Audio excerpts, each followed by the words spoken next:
दोस्तों, आज जो मैं आपको एक किस्सा बताने जा रहा हूँ वह हमारे कस्बे के भूतहा अस्पताल का है। सारे कस्बे के लोग इस अस्पताल को भूतहा अस्पताल कहते हैं। इस अस्पताल का असली नाम विक्टोरिया अस्पताल है। इस अस्पताल को आज से करीबन 100 साल पहले अंग्रेजों ने बनवाया था। इस अस्पताल के सामने एक कब्रिस्तान है।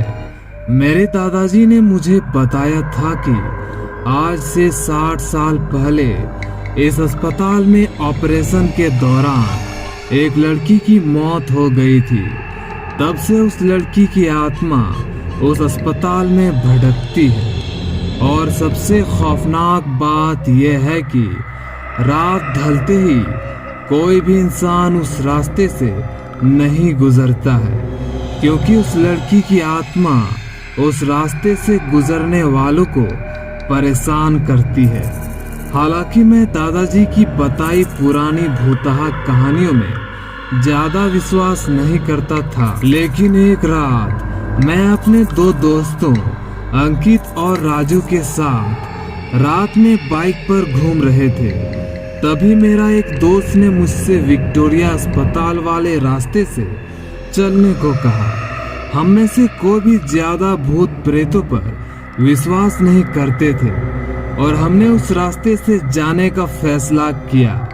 उस समय रात के 10 बज चुके थे।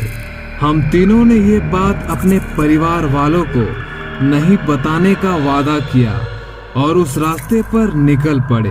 जैसे ही हम उस रास्ते से निकले, रास्ते पर रेत होने की वजह से हमारी बाइक फिसल गई और हम तीनों धड़ाम से बाइक से दूर गिर गए। गनीमत थी कि हम लोगों को कोई चोट नहीं आई थी।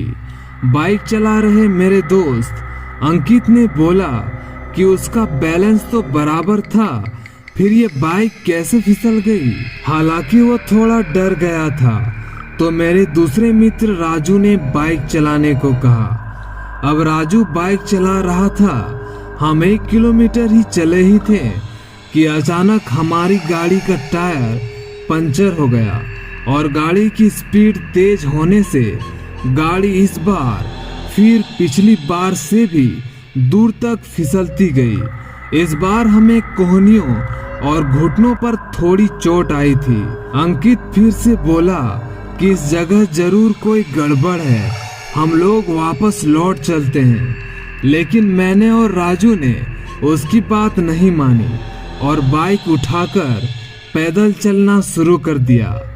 हम थोड़ी दूर ही चले ही थे कि अचानक किसी लड़की की चीखने की आवाज सुनाई दी। ये सुनकर हम रुक गए और अंकित बोला, यार तुम लोगों को चीखने की आवाज सुनाई दी क्या? हमने उसकी बातों को अनसुना कर कहा कि कोई जानवर की आवाज होगी। फिर 5 मिनट चलने के बाद फिर वही चीख फिर से सुनाई दी। इस बार तो हम दोनों को भी थोड़ा डर लगने लगा। अब हम तीनों ने वापस चलने के बारे में सोचा, लेकिन हम रास्ते के बीच में आ गए थे। पीछे चलने में 3 किलोमीटर और आगे चलने में 2 किलोमीटर और बाकी थी। हम लोगों ने आगे जाने का सोचा। थोड़ा आगे चलने पर हमें बरगद के पेड़ के नीचे एक औरत दिखाई दी। इतनी रात को अकेली औरत को देखकर हमारे तो रोंगटे खड़े हो गए थे। हम लोगों ने पीछे मुड़ने का सोचा, तभी वो बूढ़ी औरत चिल्लाई, बेटा रुको, मुझे हाईवे तक का रास्ता बता दो। तभी हमने उनसे पूछा कि इतनी रात को आप इस रास्ते से कैसे निकल रही हो? तो उस बुढ़िया ने कहा कि मैं पड़ोस के गांव की रहने वाली हूँ और मेरे पास पैसे नहीं है, इसीलिए मैं पैदल ही निकल पड़ी। बस हाईवे के उस पार मेरा गांव है। हमने उस बुढ़िया की बात पर विश्वास कर लिया और साथ आगे निकल पड़े। रास्ते में वो बुढ़िया हमसे सारी बातें पूछने लगी और बुढ़िया हम तीनों के पीछे ही चल रही थी। हम तीनों दोस्तों अब अपनी बात कर ही रहे थे, तभी राजू बोला कि लो मांझी, आपका रास्ता आ गया। और वो जैसे ही पीछे मुड़ा तो वहां कोई नहीं था। हम तीनों की तो सिट्टी पिट्टी गुल हो गई थी।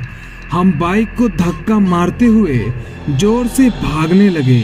भागते भागते अंकित ठोकर खाकर गिर गया और हमें जोर से चीखें सुनाई दी।